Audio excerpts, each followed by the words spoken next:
What is up, everybody? What's going on? We have got the amazing Dev from the band IDLES with us today, which is absolutely a full circle moment because episode 1 of this podcast, when we were nobodies, which we're still nobodies. Still there. But episode 1, we mentioned Dev, and I went to an IDLES show in Newport, Kentucky, and Dev was kind enough to listen to that and share some photos of his rig, say that he's willing to come on the podcast, and it was just like a full circle hero moment because I am infatuated with his playing. It's been a minute since somebody came like musically into my life so quickly that I'm like, that bass player inspires me to play different and to play better. So how's it going, man? Hey, well, thank you for having me. I'm not good with compliments, so that was quite difficult to listen to. But thank you very much. Thank you. It was a good show, that one, that Kentucky show. I really enjoyed that one.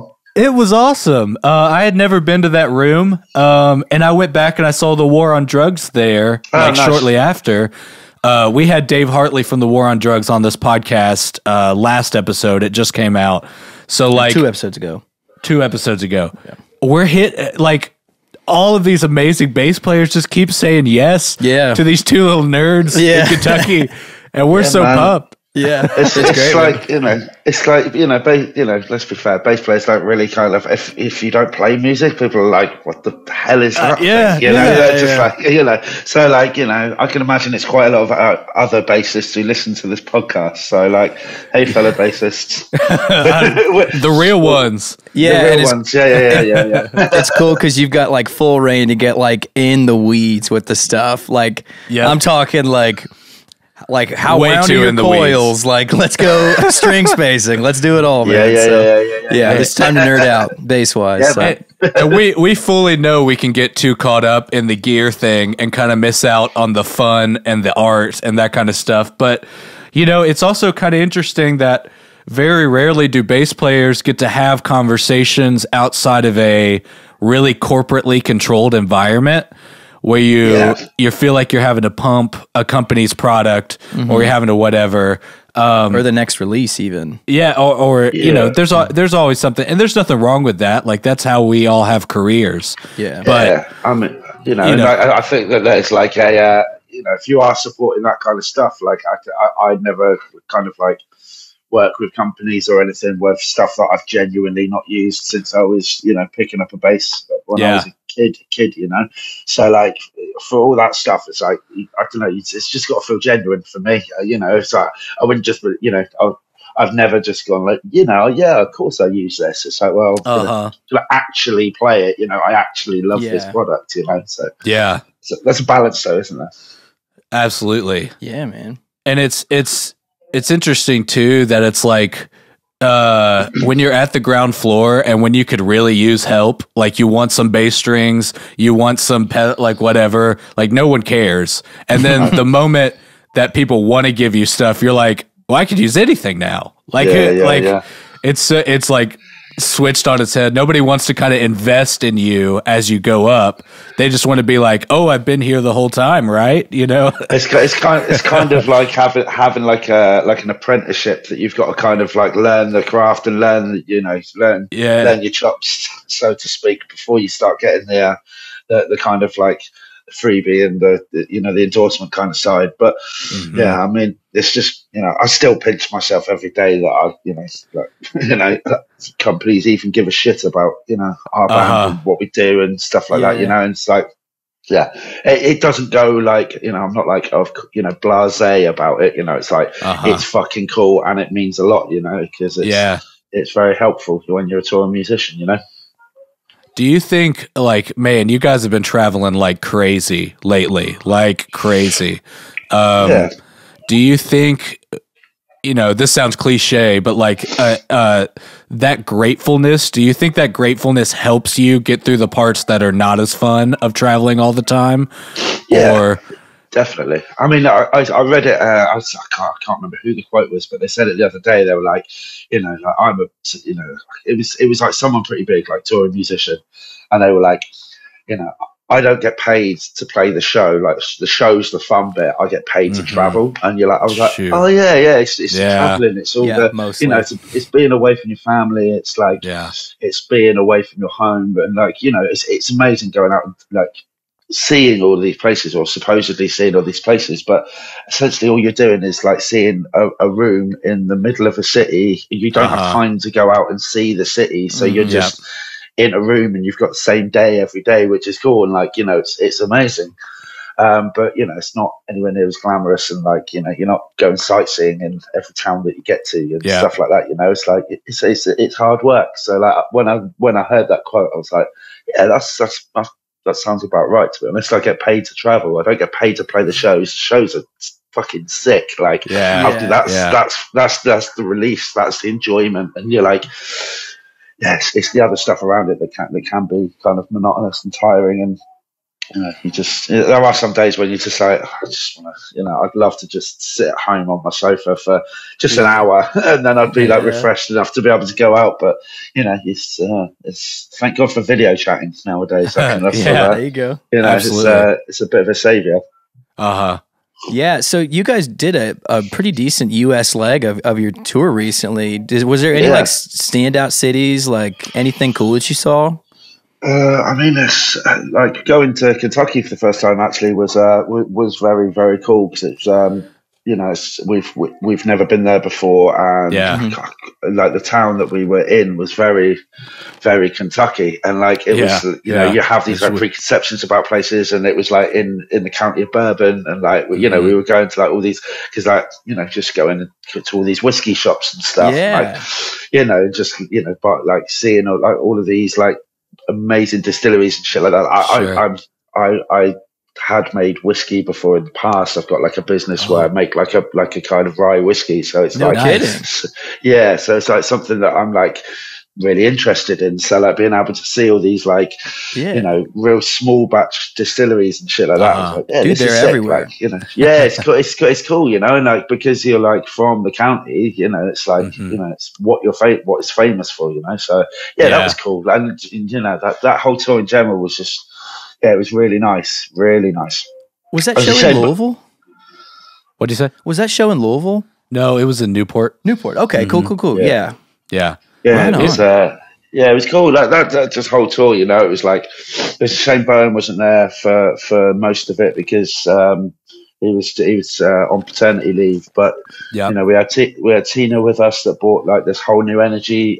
She was amazing. Yeah, she's really, really cool. Like, amazing person, great, like fucking incredible guitar player, and like managed to learn like, you know, an abundance of songs for that tour. You know, she didn't just learn Scentless, she learned like an extra 6 or 7 on top in case we wanted to swap songs out or whatever. And like learning how to use like Bowen's rig and stuff, which is like, it's a spaceship. It's like, you know, that whole thing is like kind of built on like, you know, so there's nothing else on the planet that does what it does. So it was like, you know, she had to kind of learn all of that and all the parts, and you know, get to the performance side of it. You know, once you've learned the parts, you've got to perform them. So like, she smashed it. So yeah, it was a real fun tour.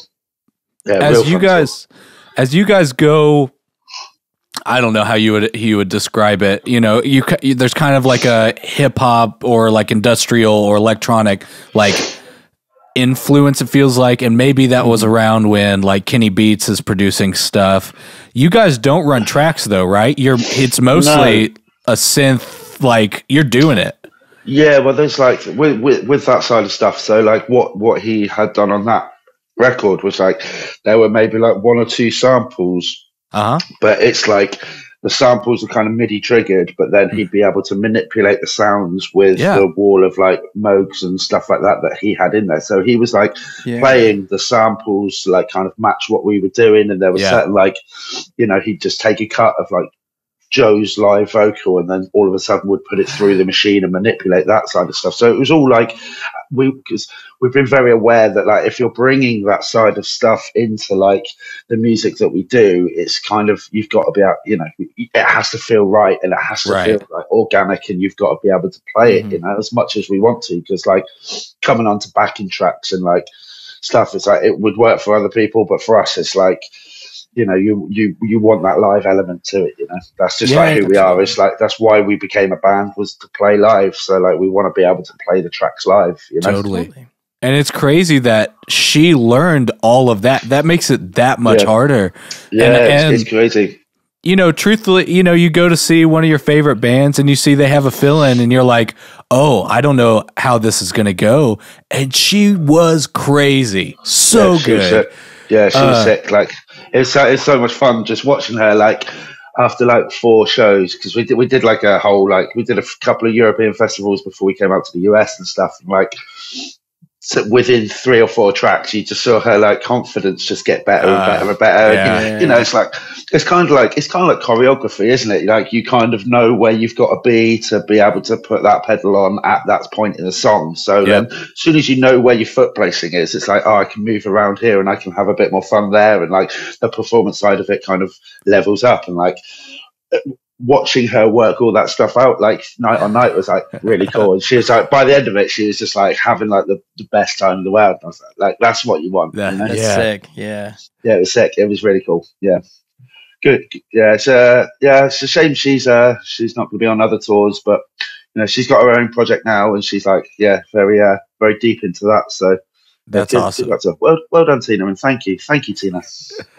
Nice. Yeah.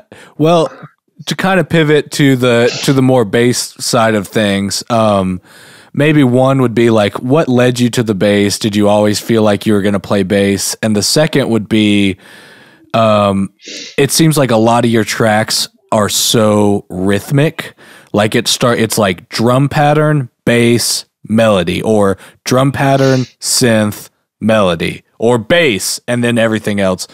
Is that something you guys discussed, or is that something you guys organically just did? Well, I think it's a lot of like the reason why it kind of goes that way musically is because a lot of the time, like Joe, like goes to the bass. Like there's some tracks that, like, you know, Joe writes a lot of the bass lines because he's got the idea for the melody. So he'll just be like this, or like, I'll hold off on that note there because I'm like coming on that, you know, on the 3 and the 4, or the 3 and like, because I'm doing something vocally there. So, you know, we'll work stuff up there. But, you know, as well, like a lot of the time, Bowen does like all the real subbiest stuff with like all of his rigs. So he's playing like a baritone guitar with like, you know, loads of pogs and detunes, and like, so all the like real subby low end stuff, he's doing all that. So there's a lot of low end going on in the band, really. So we kind of like, you know, that's kind of like how a lot of the times in the previous albums, how we've built the tracks up, really. But yeah, awesome. Originally, like how I started out was essentially just, I wanted to learn an instrument. I was just mad into music when I was from the age of like 8-9 years old. And then my grandma, like my nan, she had someone at work who was teaching guitar as a sideline. And I turned up and I had this cassette of just a load of tunes that I liked. And I put the cassette on and I played Joy Division, Love Will Tear Us Apart. I said, I want to learn that, whatever that is. And he was like, well, that's a bass guitar. So then he handed me a bass guitar, and then I just had lessons on a bass, basically. So that's been always what I've gone to, really. So yeah, it's a bit of a cliche to say that you're influenced by Joy Division and getting into the bass, but there we are. That's awesome. Kind of what happened. That's awesome. What else was on that tape? It was like, because it was a lot of like Britpop stuff at the time. Sure. I was kind of like, that was just, you know, around, and bands like Super Furry Animals and Manson and Manic Street Preachers and Oasis and Blur and Suede and all of that kind of stuff. And like, but even like, you know, there's some like really good techno around at the time that I was kind of getting into, like Underworld and like Left Field and Prodigy and stuff like that. And like, you know, that's always just been kind of like in my life just as much as bass. I've just never really didn't really have the money for the synthesizers when I was a kid growing up. Dude, I feel that. I still feel that. It's one thing to have bass. It's another thing to be like, all right, bass and a whole new world too. Yeah. Which I guess From a Basement, you have a Moog now. Yeah, well, I kind of used it for that, but it was so like that track with everything else, like how we have to play that live. So like Bowen has about 12 loops that he's like manipulating at the same time. So he's having to remember 12 loops. And if one thing is slightly out, like one of these loops can be 36 bars, one of them's like 74, I think. And he's like trying to remember where each of these are coming in to like kind of play it. We don't play that song that often live because of this reason, because there's a lot to do.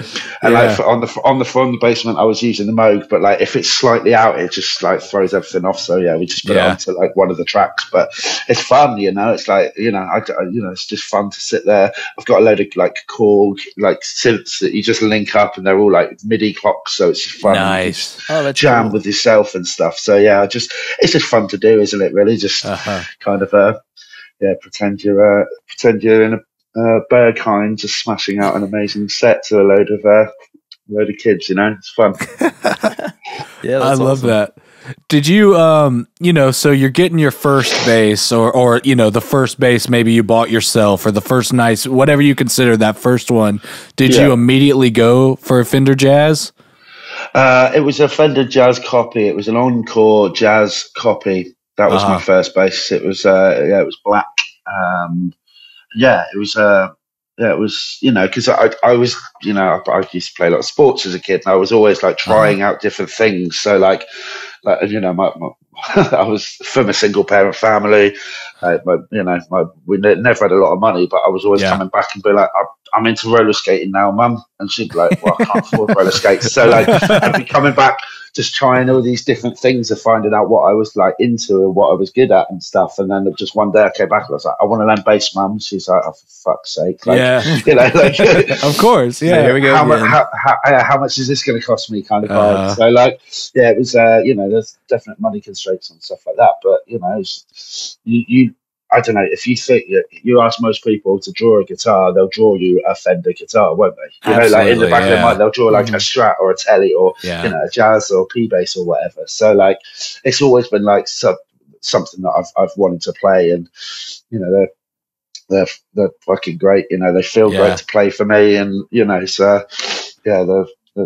they're pretty damn good. I bought myself like a 77 P bass as like a little treat to myself because I've always wanted one, and it's like it's so beautiful to play, man. Like it's so lovely. Like, is that the Sunburst one you bring out kind of mids or towards the end of sets a lot? You've still got a pickup cover on it.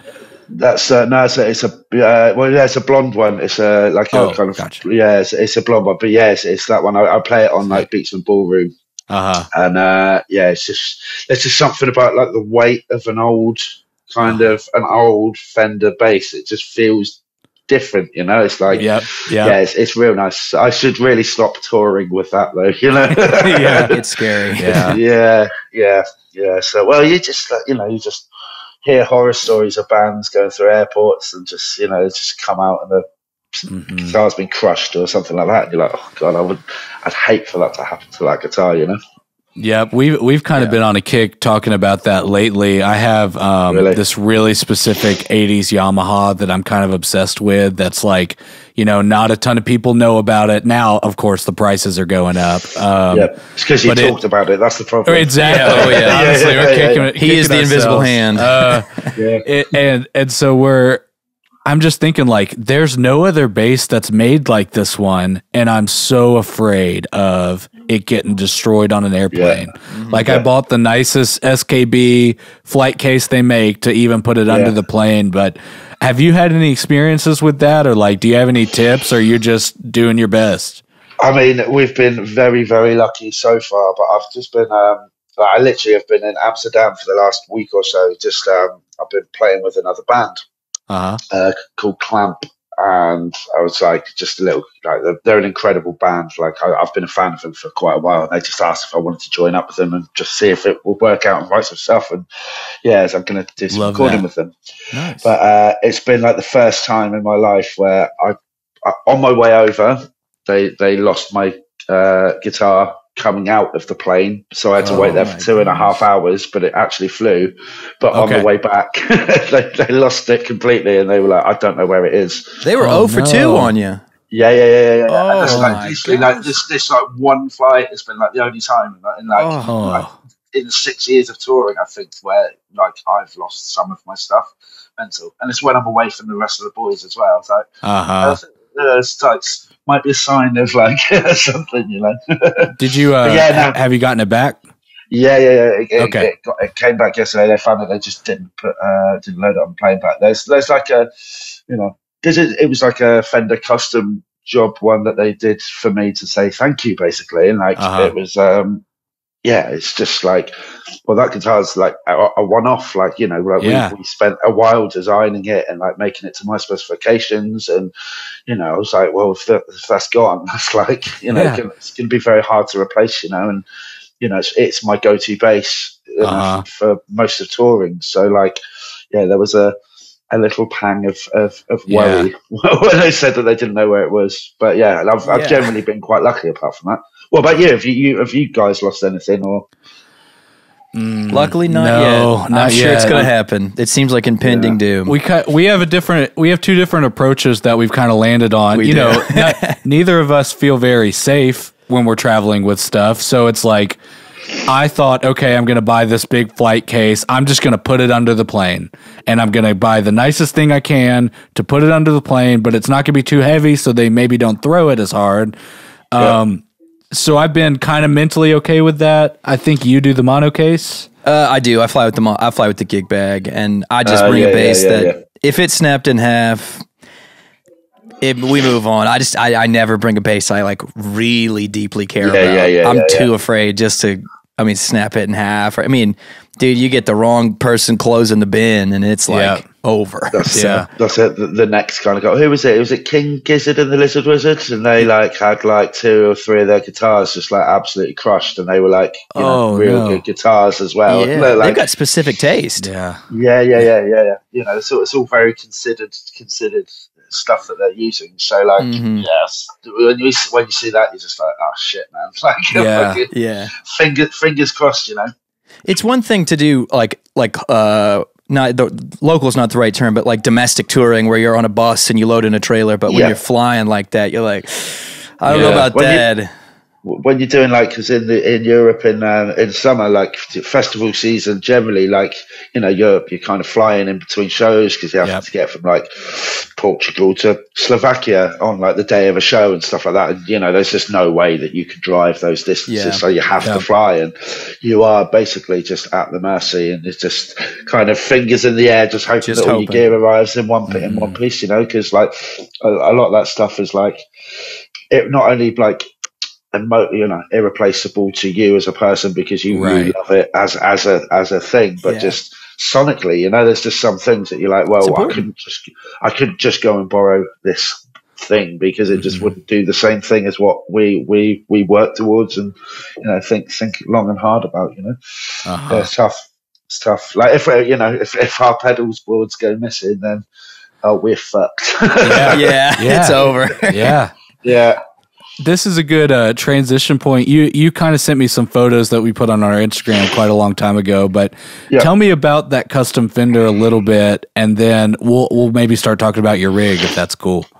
Yeah, so so David, who's our guy at Fender in Europe, he basically was we were talking about kind of getting a kind of American Fender together, and like I've done, you know, a bit of work with Fender over the years, and so we spent a while kind of putting it together and designing it, and you know, making sure, because I like the real thin C-shaped neck that's just like real easy to play, and I wanted like the block inlays on there and stuff like that. So it's all like very considered, and it took a while to come together, and it sounds like it's just a beautiful instrument to play. Like I think it looks stunning as well, and I just, you know, I got some Seymour Duncan quarter-pounder pickups in there, which I kind of tend to do with all of my basses as well, just to give it that little bit more punch. But yeah, so that's my baby, you know. That's my bass, you know. But then because they don't do the block inlays on the thin C shape, they had to like build the neck completely from scratch. Interesting. So it took a while to get together, but yeah. So when I lost it the other day, I was low key shitting myself, you know. Yeah, and it's that's you do 70s pickup spacing, right? That's what you like. It's a little bit more bitey. Yeah. Well, it's, I tend not to, just there's a balance between that kind of like spacing. I think that kind of works because I don't really like roll the tone off or anything that much and stuff. I tend to, if I have to do that, I tend to do that with the pedals. I just kind of keep the signal from the guitar as constant and as I can, really. Yeah. So then we hit your pedal board. What's going on there? I know at one point you had a Boss DS one, or it's the yellow one. OD. The Boss? It's like an overdrive, super overdrive or something. So that was back in the day. That was like Brutalism and Joy. I think I was using that, and then I kind of like started to like. Well, I basically just went to Darkglass, the BK7 Ultra. So that was like my go-to overdrive pedal for Ultra Mono. I think was like mostly with that one. But yeah, just Pog, like a Pog with a chorus was like. Pog and an overdrive is what I use on like Colossus to get that kind of like just doomy kind of like tone at the start of Colossus. But yeah, I've just slowly started to like build in like more stuff, and I try and not add too much that I'm not really going to use because it's just an extra signal chain that something to potentially go wrong. So yeah, the Pog has to be there. The BK7 Ultra. Darkglass, which is an incredible pedal, very moldable. You don't really lose any of the all the mids that get scooped, you can put back in there kind of things with an overdrive. So like it sounds very full and very rich. But yeah, I've started to add like so I was using a SansAmp. That's like a constant on my board. Tech 21 SansAmp. That's just boosting the signal at the end. But I've been. I bought a rusty box. I got told about a rusty box a few years ago, and I finally got around to buying one. And it's an incredible pedal. It's so good. Interesting. I've never heard of that. I'll have to check that out. It's like the old trainer amps that like Fugazi and Shellac used to use, like the old transistor amps. So this guy is basically taken the schematics of that amp and put it into the pedal. And like it's like just so sharp and biting, and it just sounds so fucking good. Like it's really good. It's kind of taken over the SansAmp now, really, on like a lot of stuff. Yeah. It's like a very, very, very sick pedal. Yeah, and I very, very much that sounds up my alley. I love that kind of stuff. Yeah, it's cool. Like you go to Tronophonic, I think the company's called. I think, but yeah, Rusty Box. It's like it's really good.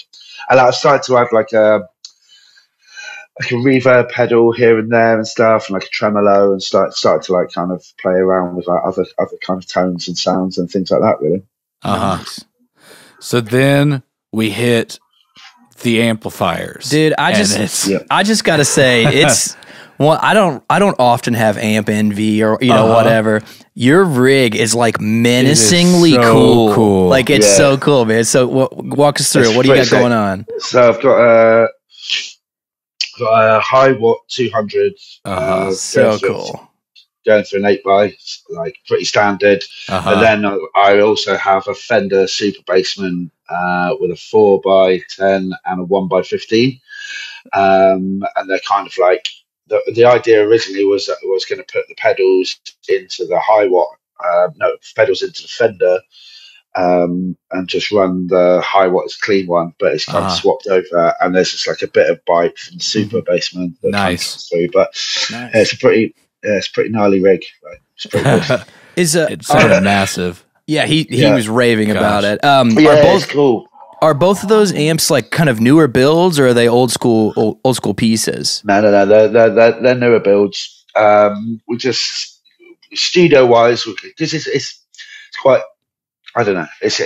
When you're touring, it's like it becomes an expensive thing when you're like, because if you buy like our guitar techs just like well, if you buy one of these, we're going to need 4 because you need one in the US, so we're not flying stuff over all the time. So just buying like one amp, it's like becomes a really expensive thing. So if you're touring with like, you know, 4, you know, you want 2 vintage amps, you've got to buy 8 vintage amps, which is a lot of money. And you know, they're kind of workhorses, and you know, it's a lot easier to replace the parts on like the newer stuff. But you know, most of the recording is done on like that old school high watts and stuff like that, and they just, you know, they do sound like incredible, don't they? Such good amps. They're such good amps. That's the when I got to meet you at the show, that was my like, hey, I don't want to bug him. He's obviously super nice and he's selling shirts and all that kind of stuff. I was like, what's the one thing I could tell him that at least he kind of knows that I'm going to appreciate his bass tone? And I said, I've never heard a high watt in person. And then like immediately the conversation changed. You're like, yeah, of course, you know? And it was the first time I'd heard a high watt in person. Yeah, it's funny. It was crazy. They don't float around here often. No. I mean, we're really close to Nashville, so you see lots of Fender. Just Fender everywhere. Yeah. Maybe some Mesa. Sure. Ampeg. But you don't see that high watt. Yeah. Thing. It's I mean, they're in a place called Doncaster. I think it's I think it is Doncaster in the UK, and like, you know, the guys have just kind of started the company up again in the last like 10 years or so, and just like, you know, they own like power camps as well. I think and they're just like, I think to get like a presence in America is like it's tough because it's a fucking big place. Like, you know, you're going up against your Fenders and totally, you know, all of those companies. So like. But I think, you know, it's starting to become more commonplace over there, and I think it's quite a small operation. So hopefully they'll have a bit more presence in the US, and people can try them out and like hear them for themselves, because they're pretty damn good. I always like, I grew up really obsessing over the Killers. I loved the Killers. And if you look at their backline, it was the first time I saw all the high watt stuff. Guitars, basses, everything was going into high watt. Just high watt. But they were also like, they really wanted that English sound with, you know, fused with that Las Vegas thing. But that was the first time I was like, that dude, 70s jazz bass into a high watt. Like, there's got to be some magic there. Yeah, there's an equation going on. Yeah. It's just, you know, when you just get the option to put like the 2 channels into each other, and it just becomes like this fucking monolith of an amp. You're just like, it's the one. Yeah, is a lot of that there for stage volume, or do you have DI outs on both of them, or I know you mic one, or? I've got there's probably about 5 or 6 bass channels coming out, and then on the song. So we've got like pre DI on the board, post DI on the board. Whoa! Probably from the amps as well, and then, you know, there's a lot of signals going. That's awesome. Our sound engineer Chris does. Yeah, he's so Chris we call him the wizard, because he just makes us sound magic in whatever room that we're playing in. Yes, I can attest to that. He's very, very good at his job. So yeah, he knows what he's doing. He does Sun O as well. He's like their tour manager, so like he's kind of used to like the doomy, nice, you know, doomy low end. Yeah, that's cool. I think that's a record. We've had somebody on that used 3 channels. That was Jimbo used. Jimbo sends 3. He's used pre, post, and then a Noble. Yeah. Wait, and then an amplifier. So he's got 4. But that's that's the most bass channels we've had on the podcast. New record. it's not that they're like all going at the same time, you know. It's like it just gives him options to be like, we can use this one for this track, or that one sounds like that one. So, you know, it's just having the options there. You know, we've got the amps. You know, stage volume wise, it's so quiet, man. Like, we're on like in-ear monitors now, and like compared to what we used to be, it's like. I feel sorry for anyone watching us side stage, because you're like, this just must sound weird as hell, you know. Can't hear the vocalists. Like, you know, sounds amazing on the way out though. Yeah, like out front, great. Like, it's like people want to sound side stage. I'm like, this just must sound terrible. Like, are you having fun? Like, you know? That's awesome, man. We talked a lot about this with Dave Hartley too. Like, have you sat down, you said his name was Chris, like, do you guys ever have dialogues about like, hey, you know, I could make your bass tone cut better this way if you do this, or I could do this with it. Like that relationship's really important for a bass player. Yeah, I mean, it's just across the board, you know, like Chris, he also, you know, he recorded like on Ultra Mono. He was he was like our guitar engineer on Ultra Mono. Oh, nice. He just gets it, and he gets us, and he knows, you know, he's part of the family, you know, he tells us what would be good, and he's like, oh, you should try this, or, you know, having like Neve DIs and stuff like that, just because he's like, the signal of that is just like absolutely magic. So this is what we need to do, you know. So, you know, having him on board and with us is like, you know, he's part of why Idle sounds like the way it does, you know. Yeah, because he knows what he's talking about. That's awesome. Nice. That's great.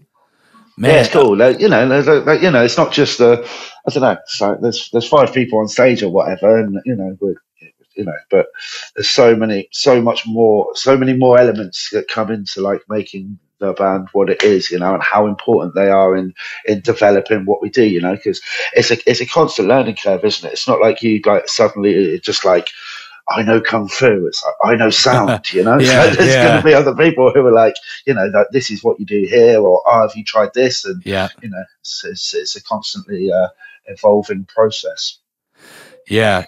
You've got such a specific high-end bite. Do you leave that Darkglass pedal on all the time for just a little bit of grit? The Darkglass isn't like I use that as an overdrive pedal. It's just really a proper overdrive when you need that. Yeah, so I think a lot of that kind of punch and bite comes from the Seymour Duncan pickups, I think. Oh, cool. Yeah, because the SansAmp, that's on all the time, but I just I kind of don't tend to mold the tone of that too much. I just have it on. I love that at 12 o'clock, like all the time, because it's so pure and it's so good. Like it makes sense that you're not jacking with like a perfect recipe already. No, I think I've started to like go onto the Rusty Box to do a bit more of the like molding tone for stuff live. But cool, you know, I think that's like a lot of where the high end punch comes from. For live stuff anyway, definitely. Yeah, man, it sits in a mix well too on the recordings. It really cuts, but it supports, but it cuts. Like you're really covering a lot of bases with it. Yeah, well, this is like something that we're very aware of as a band when we're writing the tracks. We're like thinking about like who's filling out what frequencies, and be like, well, if you're doing that there, you know, it's like you know, if Bo's playing a piano, it's like, well, the bass notes there sound nicer than the bass guitar bass notes, so I'll do that part. Do you know what I mean? Like you think about things like that rather than just clashing all the time. And you know, it's just, you know, you have to.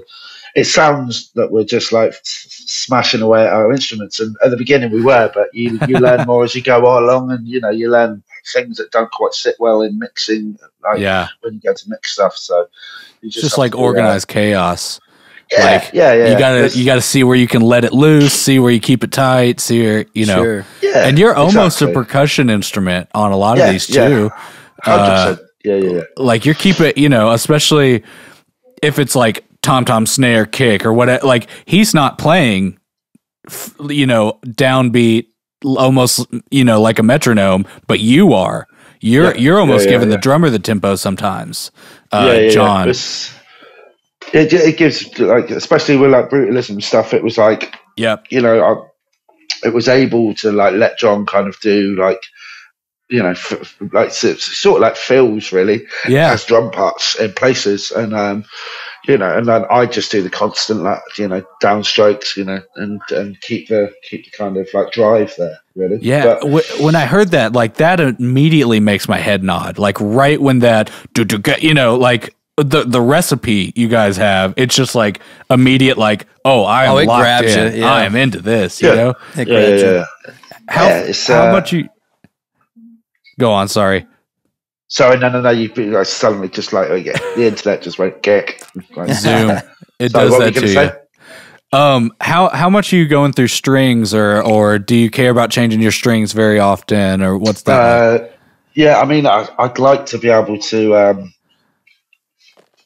use less strings, but sadly I play quite hard and they just break. It's just because I I sweat so much as well during shows that they just like, you know, I could get maybe 3 shows out of a set of strings, and then I have to, I have to change them. Yeah, nice. Yeah. It's an expensive habit, that, to be honest. And like, it's you know, but it's kind of it's annoying because of strings. Yeah, what's the preference? So rotor sound, swing bass, 105s. Standard, like that's like they just feel good, and they you know, they just sound so good. They've got that kind of bright element to them that just like what I kind of, you know, go to with my, you know, what I like in like a bass tone. Like they just sound magic.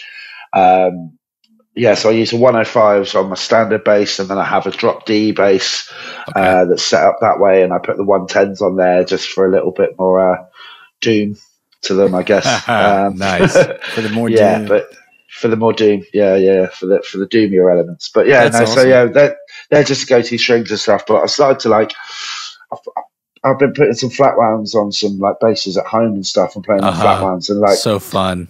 They're just so much fun, and they just make you play in a different way, you know, because it's like totally there's not that 100%. Resonance there, and like you just end up being like more melodic and kind of, you know, just have like more weirdly like more percussiveness with it, and like it's just very fun to play. Like sticking them, I've got them on a Mustang at the moment, and I'm just like, very nice. It's just a lot of fun to play. Yeah, it's cool. Like, it's cool. It sounds great. That's awesome. But they're like my go-to strings, really. Again, it's like a company where I've just like well, they're the strings that everyone else uses, so I'll try that, and then you're like, oh, that's great. They're just great, aren't they? There's a reason. Yeah, exactly. Sometimes cliches are cliches for a reason, and there's nothing wrong with that, you know? Yeah, exactly. That's awesome. It's always cool too seeing, you know, there was a minute there where I almost felt like cliche on like Fender or what everyone else would use, and then you kind of realize there's like an archetype for a music that it's like, hey, we're picking up the same kinds of instruments, and this is how I sound. You know, I put myself in, you know, it's not necessarily limitation, but like I'm grabbing this 4-string bass that sounds just like the one that Geddy Lee used or this person used, whatever. But this is what it sounds like in my hands. This is what I'm going to do with this tool. And there's something cool about that too. Instead of reinventing, always having to have some super unique or like being counterculture. It's like I'm going to be counterculture with the same tools that you had. Yeah, there's something really cool about that. Yeah, man. It's I don't know. There's a company last year got introduced to this company called Sarek in Chicago. Yeah. And like I'd heard of them, but I'd never played their instruments and stuff. But we were in Chicago doing Lollapalooza, and they got in touch, and they were like, "Do you want to come down to our workshop?" I was like, well, got the day off, like this would be sick. So me and our tech kind of went down there, and like I picked them up and played them, and it just sounded like, you know, it sounded like a bass guitar, obviously, but it was like the tone of it was like, I've not heard this before. Like this is just quite unique. It had, you know, they put their own pickups in there and stuff like that. And like, I was just like, I need one of these basses, you know. Like, it was instantly just like, take my money, you know. Like they're incredible instruments, beautiful, real easy to play, and they sound fucking amazing. You know, it's like this weird cross between like a Gibson Ripper and a Rickenbacker, like, you know, it's like this real kind of like warm, rounded, like quite good for like traditional kind of rock stuff, I guess. And like, you know, but like I was like, well, this is like a unique tone, and like this will suit certain things, and like this, like, but like, you know, as a lot of the time, like you said, you need to like, sometimes you just need it to sound like, you know, the thing that you're it is, you know, like. Man, that Sarek is cool. I think you might have sent me a photo of that. Is it like green sparkle with like a brass pickguard or something? Yeah. Oh, it's cool. Sarek stuff always looks different. It's always a unique approach to a bass. But it's still classic. It doesn't look like furniture. You know, it doesn't have some crazy top on it. It doesn't have, I mean, maybe they will one day, but there's something. Yeah, he's got like a mojo That's very cool. We want to get our hands on one. Absolutely. Yeah, they're very sick and like real lovely dudes and stuff. And like, they're very, very, very cool. Like, I was really happy that they kind of got in touch because like, they've got some cool stuff. And like, they've just done like a whole line of like, so to celebrate their like 100th, like one of the models that they have is a Lincoln, which is what I have. So they've just done a series of like lucite see-through perspex Lincolns. Yeah. And like they look sick, and I'm waiting to get my hands on one of those. Hopefully. Oh, nice! So, very cool. Yeah, those are heavy, right? Like when you make it out of that, they get pretty heavy.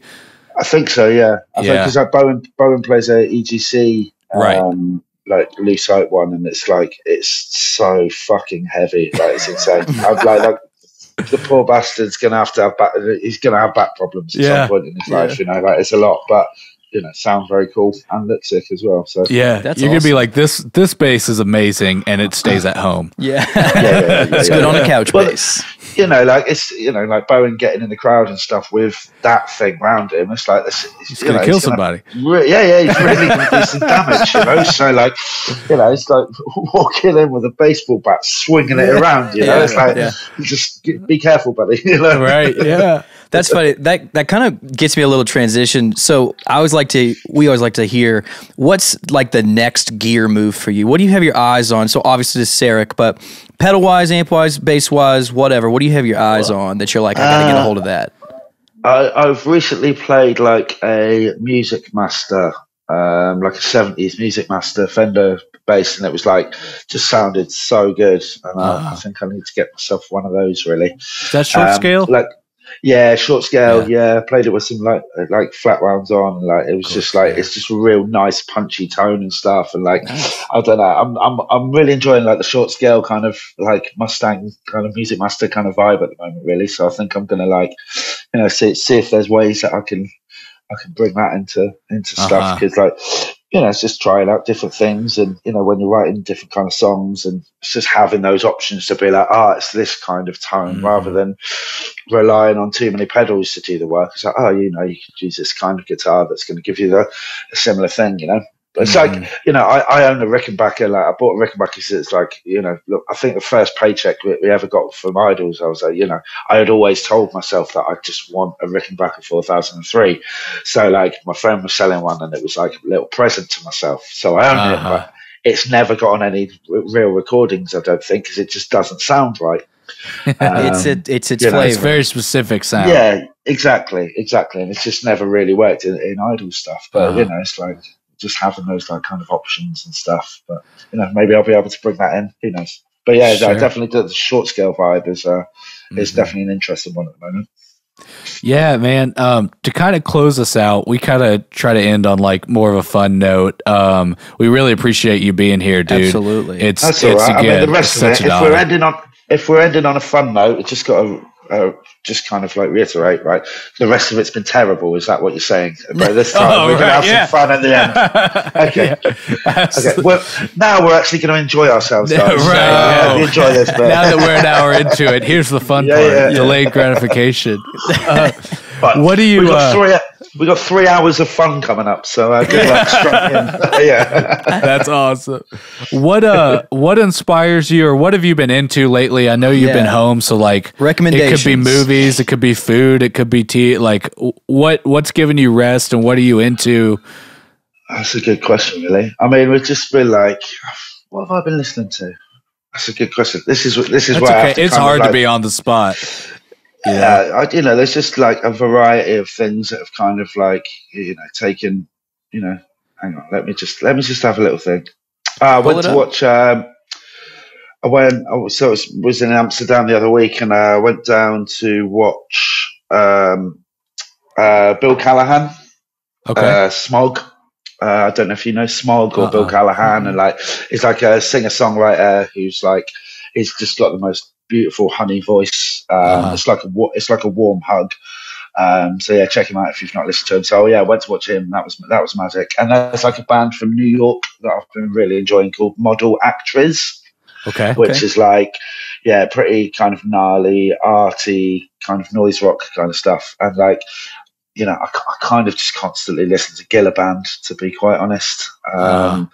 They're actually like probably sonically the most interesting thing that I've heard in years. Like they're basically, it's guitar, bass, drums, and a singer. Nice.